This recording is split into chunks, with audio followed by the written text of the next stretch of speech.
What's up, people? Today I would like to share how I grow blueberry plants in Brisbane, Australia. First thing first, I purchased a plant 3 years ago, then bought a pine molds and potting mix.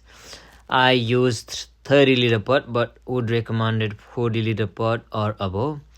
Then what I did is put 50% pine molds or peat moss to maintain acidity and 50% potting mix. And then I plant the blueberry plant. About fertilizer, I use potash and nitrogen every fortnight, and this you can purchase from Bunnings.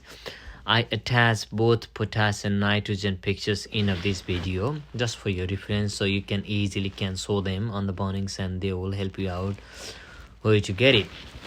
Blueberry loves water, so I do watering every second day. And blueberry loves also full sun, so it must be on a place where the full sun accessible.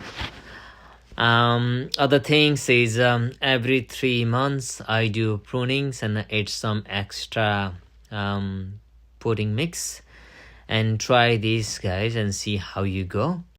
Thank you for watching my videos, and please follow and subscribe my channel. I will be doing more and more gardening videos about different fruits I have and sharing with you guys. This is nitrogen and this is potash that you can get from the Bunnings. Thank you.